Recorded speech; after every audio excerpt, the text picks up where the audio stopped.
our tour of duty, combat was over in Italy. We was based in Italy. We'd fly up to Germany and Yugoslavia, France, and a bombing mission in the B-24 bomber, or radio operator gunner on the B-24. And we were based in Italy, and take them from 5 in.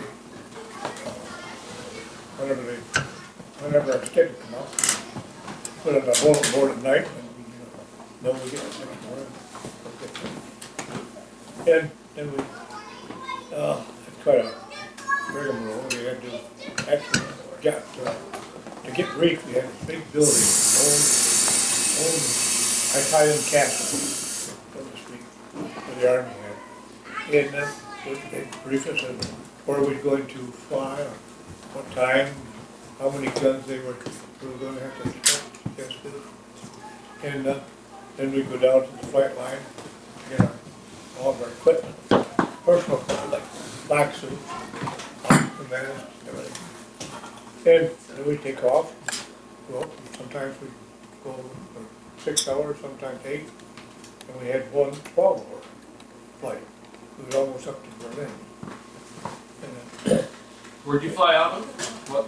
Italy. Italy. The boot, right? The boot. And we put in 28 sorties. These are mission. The mission was anytime you take off the target and you only put an hour or two, you can't buy them because of the weather. You come back, that's called a mission. And a sortie is a run over target. And so I had 28 sorties.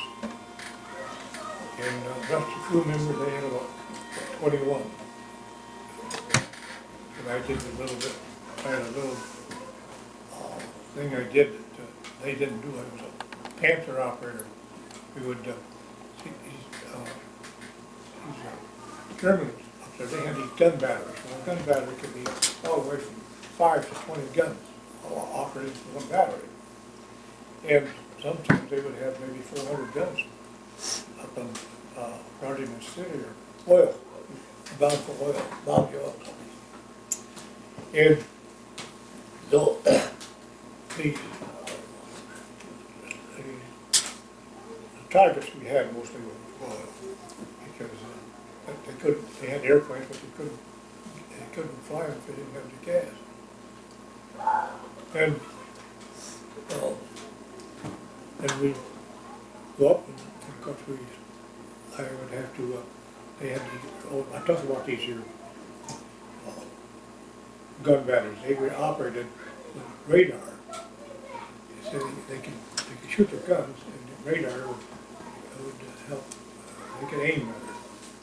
And so what we did, they had so many of them, so much fly. We had some boxes, transmitters out of town for one frequency. We turned that on, and we'd throw shaft out, aluminum shaft. But then the Germans, they got so they could change their frequency on the gun batteries. Maybe 10 guns operated there, and we couldn't jam them. These other things were jamming the radar. So they got so they could change frequency. And then they got some Panther operators trained, which I was one of them. And we had 3 transmitters, 1 receiver. And we pick up, we had to learn all the sound of these radar sound. And so when we get near a target, we know which ones they were. They were quite fast. And I pick up on a frequency, turn the transmitter on that frequency, and block it. But then that worked pretty good, except they could change their frequency. So I'd go to this other receiver, that's the transmitter, and I'd pick up again, another one, the back, put the transmitter on, find another one, put that on, And I go back to the first one and see if they moved it. If they moved it, I find them again and do that. That's something that you never heard of, and I don't know of any other, What is that panther? yeah. I've heard of that. Yeah. Yeah, It's, on History we Channel. didn't have too many of them. I remember that was one of the big, that was a radar jamming? Yeah. Radar jamming, yeah. Anyhow, that was the worst. Well, why don't you tell us about your dad? My dad? Yeah, he was a justice of the peace. Oh, yeah. Well, my dad was an 8th grade, I think he went as far as the 8th grade. That was as far as he went. He had to stay home and take care of the farm. We lived on a farm and Where was that? in Bound Center area, Alto, Oh, south of Alto, Michigan. And he was the youngest of the family, and the rest of them were gone, and he had to stay home and help on the farm. So he never graduated from high school, but he was a pretty smart cookie. Anyway, I think they learned more through the first 8 grades then than they do now. Anyway, yes, Susan said after he was married and they were active in that community, he was Justice of the Peace for Bound Township. And I can remember him telling a few things about what had happened. Usually it was the one neighbor that had problems with everybody, and she'd complain about someone stealing their chickens or something like that. He had to run over and settle an argument and so on. But he was also active in the church. He was a superintendent of Sunday school, and he was active on the board at the Methodist Church in Mount Center too. So he, I just don't know what else. You said that he would marry people? He would marry. He could marry them. He never did marry anyone. No. I thought there was something that happened that somebody killed some chickens or something? Well, yeah, they had to go and dig them up. Oh, that was it. Yeah, somebody buried some chickens and they had to go dig them up. Prove it, yes. I can't say how. But he was a farmer anyway. And I can't think of anything else in particular that you want to know about him. How about you, working on the farm with Grandpa Wilson? What did you do? Very little. All right, Did he like that? I used to clean the barn down. did he yell at you? Well, my dad worked for telephone companies, and I was on we had a 60-acre farm. And it took me about 8 cows, something like that, 2 feet of horses. And so I kept pretty busy. Once in a while I get a chance in the fall to come home from school, quick, shave my clothes, grab my gun, and go hunting. No. Trapping. Yeah, trap. Oh, you should trap. A Christmas morning, we get Christmas morning, we're trapping muskrats in December, only in December. And sometime, some years you get 50 cents a pelt, maybe another year $2 a pelt. And that was the Christmas morning. You might be interested in what happened during the war at home. While the guys were overseas and fighting the war, we had to be rationed. We had ration coupons that were worth 3 or 4 gallons of gas a week or a month. It wasn't very much, I know that. Must have been 4 gallons a week. And sugar was rationed, and coffee, Meat? and meat. We had, of course, we didn't think of that on the farm, we had our own meat. But because my dad was a farmer, he could get more fuel because he had to operate the farm. And of course, if you had to drive back and forth to work, I think you got more too, but it was very limited. And I don't remember how much it was a gallon, but it probably was a lot in comparison to, comparing with nowadays when your costs are higher anyway, like it was probably, in comparison, be about the same. Yeah. But we, after I graduated from high school, which was 1940, I went to work in Grand Rapids. And I worked for a school, I was secretary in the school, and when the men were called to service, they were short of teachers. And my boss talked me into getting a teacher certificate, a temporary teacher certificate, so I could teach. And I didn't know anything about teaching. But I did try, bookkeeping. I could teach typing and bookkeeping, which I did a couple of times. But most of the time I was sent up to the study hall to keep the kids quiet. I knew it. They were scared. No kidding. You could walk up and down there, all you had to do was walk up and down the aisle and look at them. So it worked pretty good, but I didn't really enjoy that. Did you still look the kids in the school when you were teaching? Yeah. Well, she didn't. Someone did. I would have. You would I well, I wasn't quite as limited on being able to touch them at that point either, I guess. I think teachers had a little more authority for punishing the children, although they didn't. I don't remember anything like that happening there.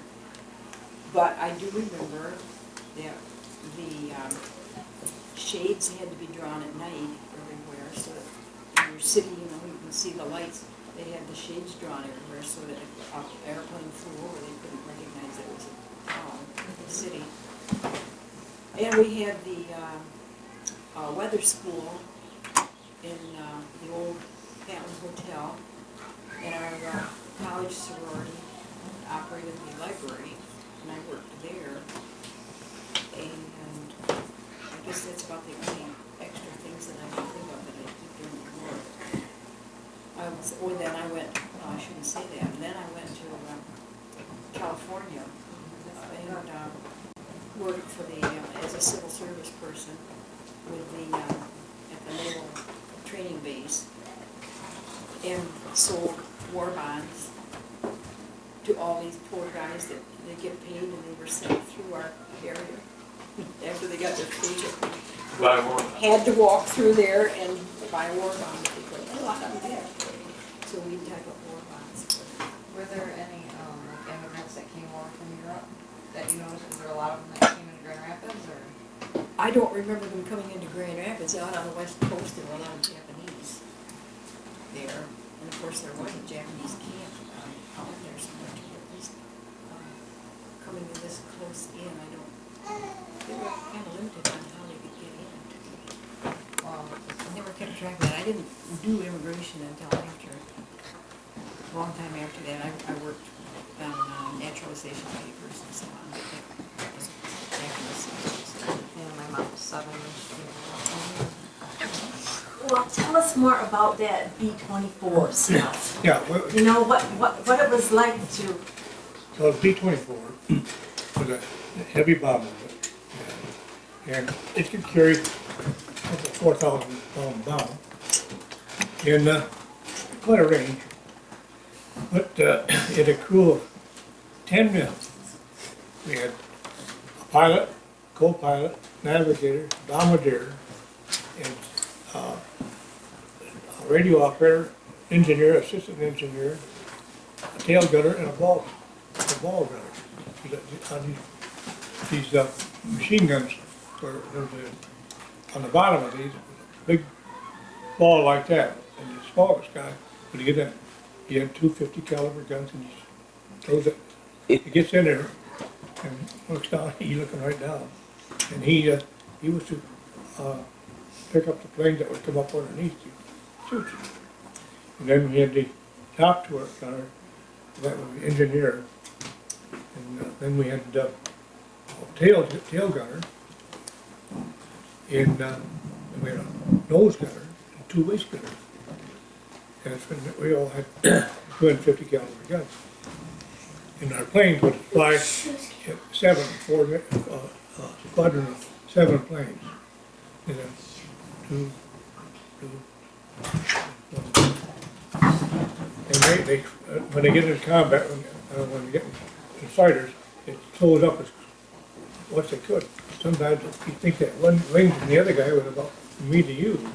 But the closer they got, the better firepower they could get. I mean, you could spread it out. And so it was one of the best thing in the world, I guess. We had, right now, we have 10 members, and as far as I know, seven are still living. What was the name of your plane? Huh? What was the name of your plane? Oh, we didn't, we didn't have a special plane. They were The assigned a plane. Liberator. Oh, as a Liberator was the name of the plane, but, as a name, they had names on them, but the crew chiefs that took care of the planes on the ground, they would put a picture up and put a name on it. But, and then we'd go by the number. But they did have a name. It was, tell us how cold it was. Was it How cold? Yeah. Well, sometimes we get up to 28,000 feet. With the bomb load, that's about as high as we get. Reach 17, we go to the high of 36. But up there in wintertime, it was 60 below zero. And we had long underwear, and then we had a khaki wool pants, and then we put a electric suit on, electric boots, electric gloves, and we had our electric plug in the oxygen mask. And the reason they have that, then we had, over that we had the wool, and then harness, parachute harness. We all had the chest packs in. Yeah, but that, How about your hair? huh? How about your head? We had, and goggles, that was hooked up to electricity. Because you get up there, and when you breathe that oxygen mask, it's moisture. And sometimes it didn't have those, that would freeze up. When they freeze up, you don't get oxygen when you're up around that height. You're only good for about 3 or 4 minutes. And then, someone finds you, get you some protection. Well, you were telling me about, you had to bring your bombs back with you one time. Oh, yeah. That's probably the closest I ever came to death. We got, and we lost an engine. And so we got halfway up, then we were in enemy territory. And so when you lose an engine, they don't wait for you. You're on your own. And so we turned around and started coming back across northern Italy. And we called the for fighter escort. And they had a fighter escort there, it was all colored on this here, on this one group. We saw that. They were Tuskegee Airmen. they were black. Yeah. And they had 51. And I can remember seeing, we called them, went here, the 3 of them come over, some, and they spoke hi there, our number and all, and we're gonna give you a ride, okay? And so, they took us back, till we get, further down Italy, then they left, because there was no fighters down there. And then, so, when we had that 3 engines out of 4, and you have a full bomb load, the gas consumption is awfully great. And so we were running on gas, low on gas. So we got back in the boot of Italy, that's way down the south end. And we probably maybe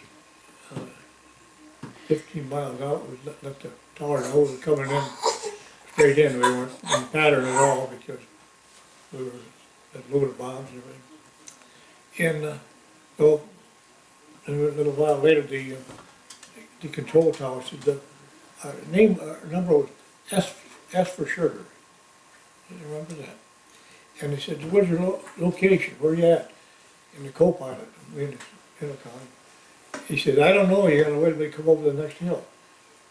You don't get much elevation with you're dropping." And then we got down a little bit further, and then another engine cut out. So we had two engines with one. Well, you're not gonna stay up. So we came down, and so the pilot was getting a ditching position. Oh, that was, how good it would do, with that many bombs in there. But we got down, and I looked out the window. The sign of it, I was sitting down there looking up. I looked up on a hill, and I seen, I could see underneath sheep on the hill. Now, up on the hillside. It was that low. And, so then the engineer, he said, he thought, well, he'd see if he had some, he could transfer a little bit of gas to the number 3 engine, which is the main engine. And he did, so we just got enough over to get over into the landing area. But I often told about people, when you look up and see sheep. Well, when we were in Florida, we met with two of the two members were there. One was sitting next to me there. He seen them. And the pilot, we talked about, yeah, he said, I seen those too. So, it was that low. They didn't know. We just made it over, and we got down the end of the runway, they had to tow us back.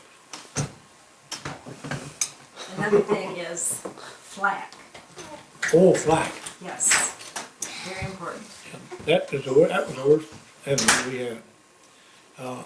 They always figured, for every 10 planes average go on a mission, one not coming back. Or we figured 10% loss.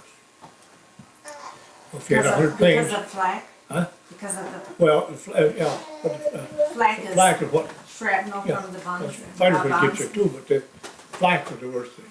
You couldn't fight back with that. I mean, you could just sit there and look at it.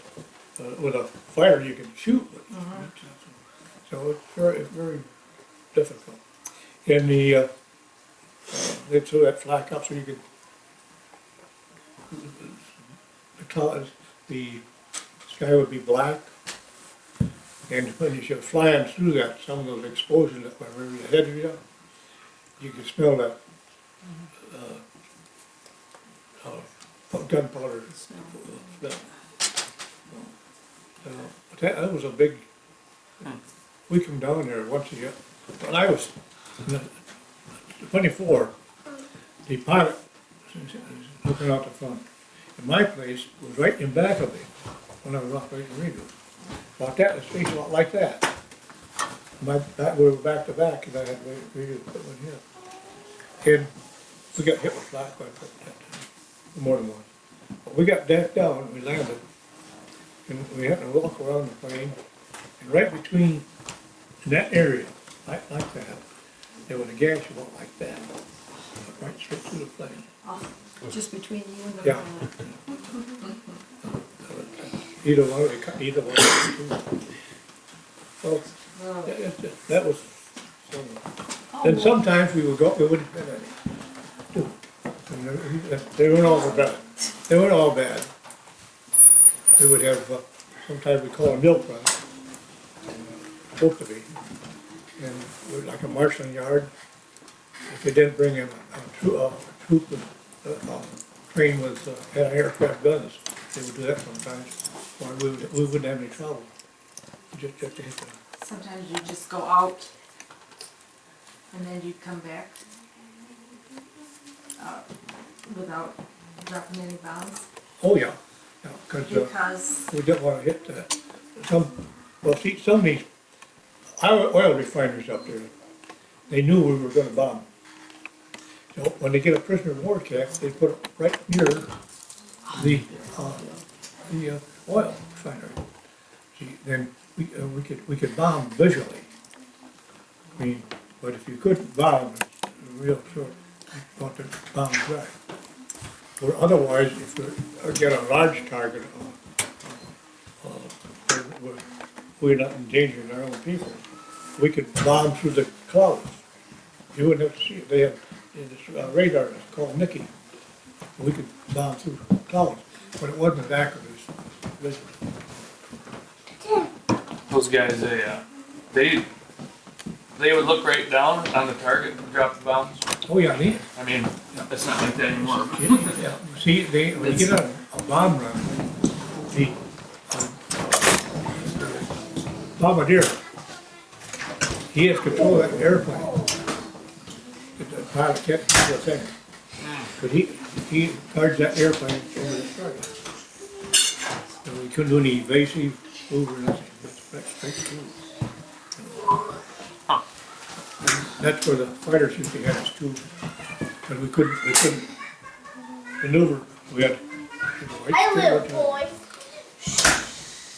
Well, okay, Just Rose, kidding. tell us how you went to school. Did you go to school at the same Yeah. time? We both, when you went to Middleville, I don't know how long, from first Sec- grade, Second. second grade. But, he lived in the district. Noah. He lived in the district, so he went there, but I was from, Alto area, and so I was supposed to go to Caledonia School. Well, we had country school first, out in the country, through the 8th grade, and then I went to Middleville for high school because my dad didn't care for the Caledonia school system. So I started in 9th grade at Middleville, and he was in the same grade. So we knew each other briefly. He was just another guy, you know. Still. But we went through high school together and graduated the same year. And of course, he went off to the telephone company, and I went to Davenport College. And he, I don't know, you met Marcia before you went to the war? Yeah. Yeah, you were married during the war. And then I went to California and back, and I got married. And we never saw each other. Never expected to see him again, I guess. Never thought too much about it. But Too much about your mom. about it. You know, yeah. But all of a sudden, in 1940, we graduated, so 1990 would have been our 50th year. And we thought, hey, let's have a reunion. Well, I had lost my husband, and I guess, yeah, you had lost your wife by then. And so I had thought, gee, I had been secretary of the class, and so it was up to me. I had said this way back there that we'd get together, why I'd send out invitations or, plan a reunion, class reunion. Well, I didn't know where anybody lived. I hadn't kept track of anyone except two gals that had gone to school with me from the Bond Center area. They didn't know anybody either. So I looked up in the telephone directory for somebody a name that I might recognize, and here's Harrison Wilson. And I thought, gee, I wonder if he knows anybody from Middleville. So I called his number, and guess who answered? Where is he? Over there. Scott! Got it. I did? Oh, there you are. I was looking over. That was a weird switch sides. Is that why they call you Cupid? Scott. Must be. Scott was staying with Grandpa. So he answered the phone, and he says, yeah, just a minute, Grandpa, here you are. So I talked with him, and he didn't know anybody either. But Well, good that did. then he asked a couple of questions about me, what's happened to you since, and I told him my life history. No, I didn't. He just wanted to know how I was and where I was, and we found out that I had lost my husband. He says, well, I lost my wife too. How about having dinner together? Ah, there comes a line. The reason that I did that, Yeah, let's hear. I'll get this on tape. Hold on. the reason well, gee, what does she look like? Is she fat? Gray? Ugly? Ugly? Yeah. No, you You said that. I things? didn't say that. And so I thought, well, I'll find out. I was wondering. Of course, I was wondering the same Because I always thing. like to go out to eat anyhow. The smoothness runs in the family, though. So. Does it? How about So that? that's it. So does balding. Watch it. How bald you So are. anyway, that's how we What time met you got? again. Okay, well, that brings us right up Right up to to date. date. Okay. Except that now we have a few more grandchildren and some great-grandchildren, and it's exciting. I just, I love his whole family. We love you, and I think that we'll end, we're gonna get a family picture.